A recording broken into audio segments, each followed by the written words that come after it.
Cybertron. I just flew in from Cybertron, and boy, are my arms tires. It's great to be back in Orlando, and thanks for coming out. My first MegaCon. I know that well, seems so weird with your association with Disney, and Disney being right down the road. Yeah, they're kind of close But by. it is the Disney you work for, but it kind of isn't. Yeah, to a certain extent. it's across the country, as they Yeah. say. I hang around Disneyland a little bit more. Have you ever done any recording here Oh, absolutely. at the Roy? Let's see, I've done some Disney on Ice shows. I've done some things while I was down here doing radio remotes, especially in the 1990s when they were building Animal Kingdom and a new thing at Epcot or whatever. They would fly us down to do as many as 300 radio interviews in 1 week. And they would just have tables like this. This is KGBL in Boise, and the next thing would be WGN in Chicago, and all of these things. We just popped from one table to the next. Wow. And it was so weird because no one really wanted us at first because they said, well, this isn't the guy in the suit. What would we talk to Goofy and Mickey and Donald about? But then we would do an interview, and the guys next door would say, hey, can we get those guys? And before long, we'd be adding radio stations to our thing. And that is sort of an interesting dichotomy because, as most of us Orlandoians know, Disney has a certain rule about the costume characters. No, that is Goofy. That's Goofy. That is Goofy. And on the flip side of it, this is the voice of Goofy. Oh, and I meet the guys in the costumes all the time, and I'll whisper, I'll go, or shall I hear voice?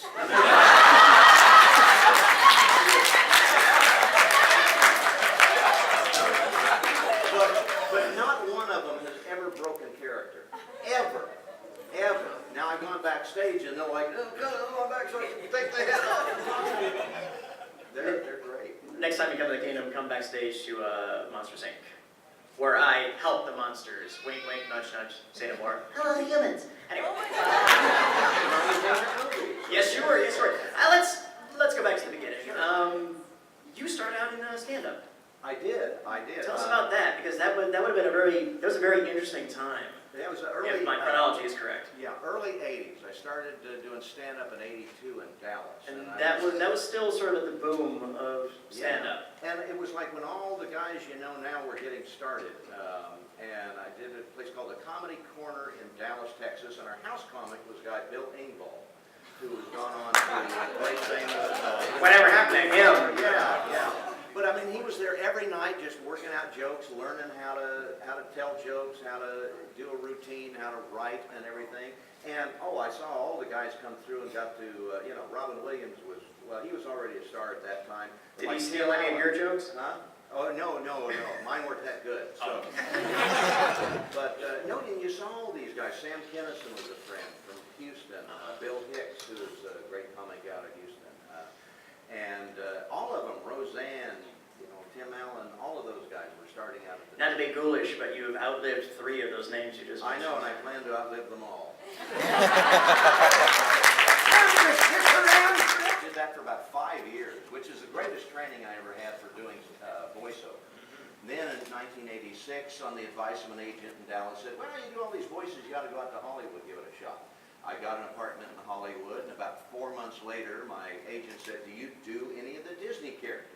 At the time, there were 4 or 5 Mickeys, a guy in Florida, a guy in Disneyland, a guy doing record albums and stuff, and Eisner taking over the company, and they just premiered the Disney Channel, so you wanted consistency. They had a big audition. I just got a cassette of the original voice, Pinto Colbig, and I just would practice. Practice the voice. I even tried out for Mickey because, gosh, everyone can do Mickey.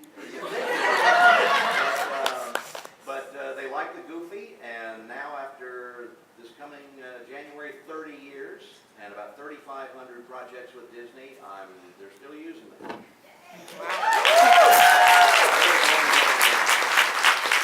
What was it like when you got that call and you were like, you back to Goofy? I'm really happy, but you don't know if it's like for one thing or two. Yeah. They don't say, you are now Goofy for life. No. It's like I get a contract for every job I do. Yeah. It is like, I'm like the plumber. I come in, I fix the toilet, I go home. You come in, you do a job, and that's why I can work for Warner Brothers and Sony and all the Yeah. other studios too. I'm not an employee, and that always blows people away. They think after this many years, they, give me benefits. That's okay, I've been there within 9 years, and I'm technically a CT equity thing, so yeah, it's crazy. What was the first Disney gig then? I assume it was Goofy, so what was the very first thing It was you did? Goofy and Pluto. I got to do Pluto as well on that first show, and it was called Disney's Doggone Valentine. In the old days, it was MTV when they actually showed music videos. They did DTV. Some of where they show all the younger ones are like scratching their heads. They showed video. What's a video? And I went in and I actually had to ADR and loop a piece of existing footage and replace the dialogue. So I'm watching this. I'd never done this before. I was terrified, and I was so green. At a recording studio in LA, I met the guy that does Donald Duck, Tony Anselmo, and he's an animator, and he was sitting there drawing Donald. And I swear, I thought to myself, we don't have to draw these guys. Real trouble if they do. But no, I didn't have to do that, just talk. And I think there was a clip from an old cartoon. I think I said, "Whoosh, I'll put my foot on the accelerator and I'm out of here quick," And I had to do it to the lip flaps and replace dialogue, which is really, scary. And I didn't know if they'd ever call me back, but they called me back in a month, and I got to work with my first celebrity, who was Gary Owens, if you remember. Oh, a great announcer. Yes, he did. He talked like that, and we're like, "Hello, Bill." He'd always have his hand up to his ear. So This just in, the Eiffel Tower is not made of Eiffel. yes. And we got to do one of those openings for NBC with a peacock. Yeah. And I shared the mic with him, and it was so scary for me because he would go, "The following program is brought to you in living color, in stereo, on NBC." And that's all I had to do, but it was, to that point, I could have gone home and died because I got to work with Gary Owens. It was so cool. And a Disney character was on a non-ABC network. That's right. That's right. Yeah, in those days they would. And then they bought ABC. Yeah, but there you go. I'll throw this out now before we go further down the animation road. What do you recall about RoboCop? RoboCop. Okay, that was in Dallas. If you see me, I did 3 scenes. One was cut out of the movie, but there's one where he's just turned into RoboCop and he's going around and the mayor's being held hostage in this building. And That's when he goes crazy. I want to recount. I remember what I said, and I practiced it because I went into Paul Verhoeven and I was doing my newscaster and that kind of thing and just reading the dialogue, and they got it, and you don't know anything about a movie that's going to be a hit or what the heck this thing is. So we go downtown in Dallas. I went down about 3 in the afternoon. We didn't shoot till 2 in the morning. And they were setting up lights and doing all this thing. It was like 95 degrees, and Peter Weller in the RoboCop outfit was just dying. Every take they would like blow air up his sleeve because he was wearing like a wetsuit under the armor with tubes and screen. But a Goofy movie overall has to be the favorite because it was the first feature film starring one of the Fab Five: Mickey, Minnie, Donald, Goofy, and Pluto. And they chose Goofy, which has and it was originally supposed to be a Goof Troop movie. They did a DuckTales movie, but Jeffrey Katzenberg thought, well, maybe this would be a good buddy-buddy picture. So it just kind of expounded and expanded, and I would do scenes, and we'd do more and more scenes. I recorded on that for about 2.5 years, off and on. And they would throw out scenes, and then they'd add scenes, and it just kind of came together in the edit and became just an amazing film. And at the time, in '95, my son was 5. And so he's just old enough to kind of get what I'm doing, for a living. But he was totally confused because he didn't know if he was like Goofy's son or Max's brother. He didn't know. And I remember at one of the screenings on the Disney lot, I came out with him and he was crying after the screening. I said, "What's the matter, buddy? Didn't you like the movie?" And he said, "Well, when Goofy went over the waterfall, I thought that was you." It's a buddy-buddy picture, and he hasn't talked to me since. But no, so that, and the response and the longevity of that, just a few months ago at D23 in Anaheim, their convention, we did in front of like a gigantic room of about 1,200 people. We got the whole cast and crew on, led by Don Hahn, who's producing the new live-action Beauty and the Beast, and we had Jim Cummings and Rob Paulson, and we had even Tevin Campbell, who sang the Powerline song. And I'd never even met him when we were doing the original thing. And I got to meet him about 20 minutes before we went on stage, and he did a live version of Eye to Eye on stage. And Jason Marsden, who did Max, didn't get to sing in the movie. And that was the first day, was the singing. And I guess they didn't think he could sing. They got Aaron Lohr, who's a great singer, and we did our songs together. But Jason never got a chance to do that. In Anaheim, we rectified that, and we went out and sang The Open Road live with the movie playing behind us, with Jason doing it, and just doing as good as anyone could have done. And that was really gratifying. So all put together, that's my favorite project.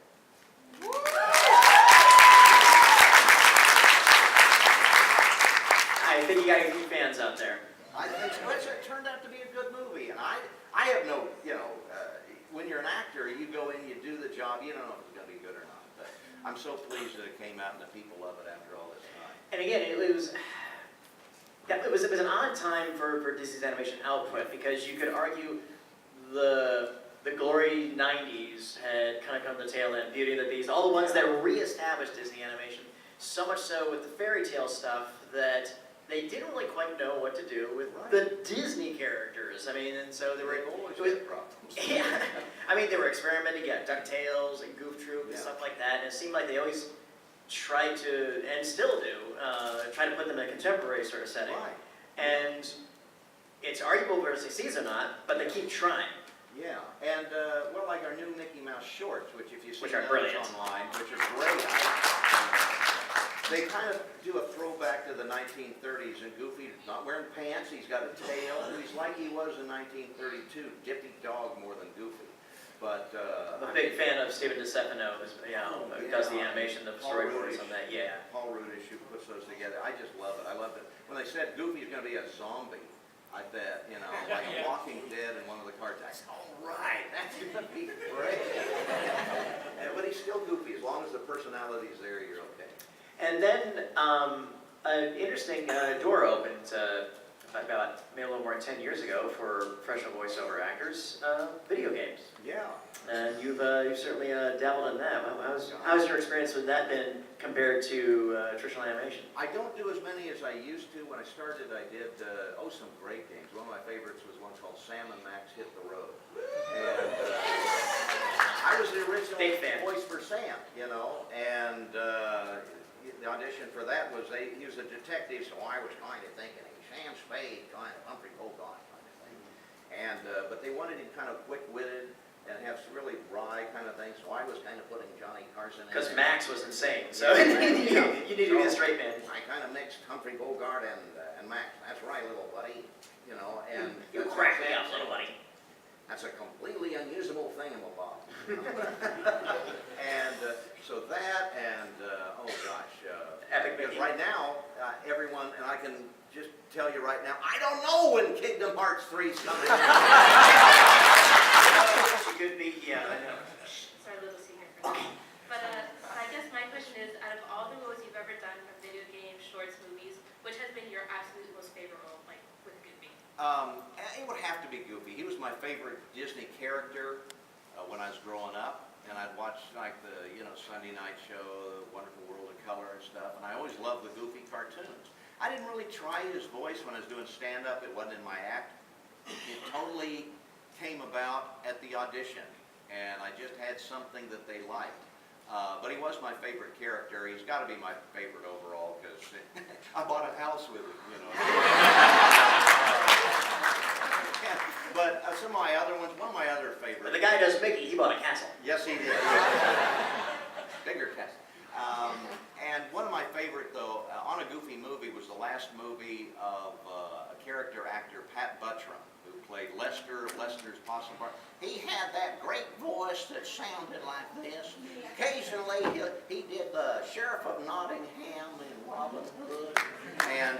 got to work with him on a Goofy movie, and that was a big thrill. And that voice is a real fun one to do for some reason. I just kind of gravitate toward that. And my wife likes some, doesn't like others.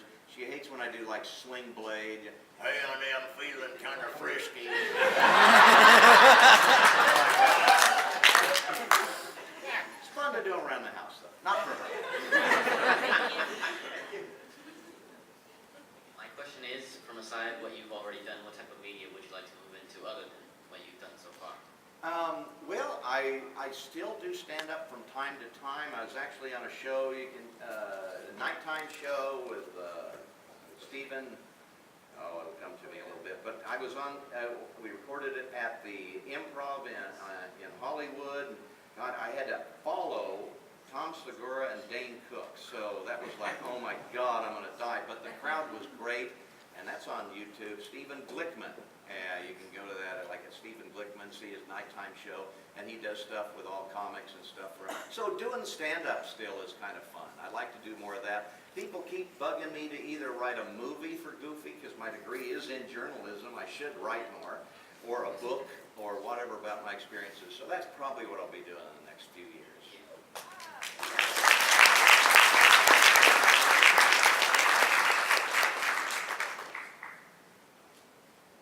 Yes, you know. Oh, there was. Oh, now they're down. They're coming on down. They're Come on down.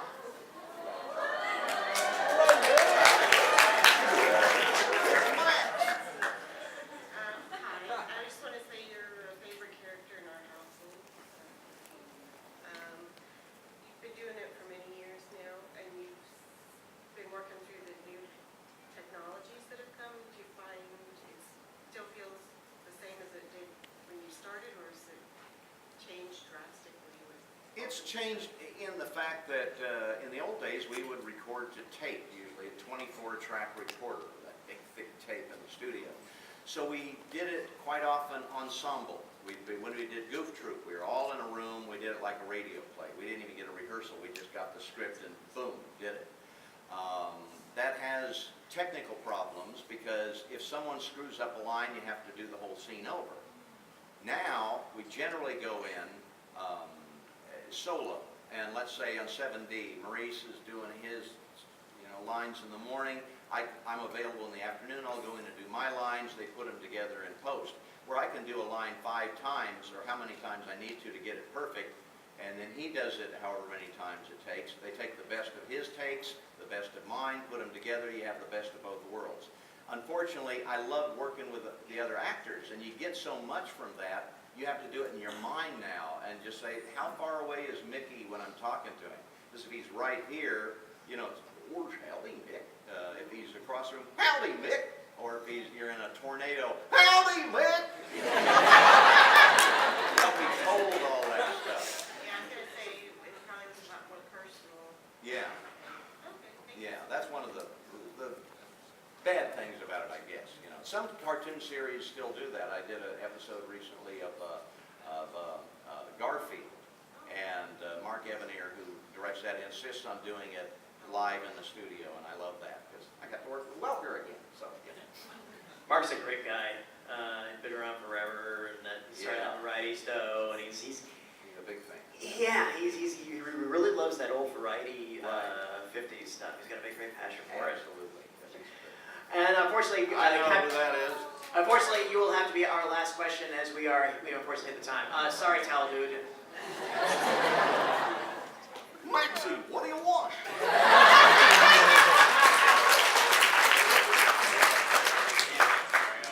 Ironic me approaching you like this, right? Yeah, it's never happened ever, ever, ever. I want to ask, there have been a lot of impressionists who do Goofy on YouTube and that sort of thing. A lot of people who have done karaoke, that sort of thing.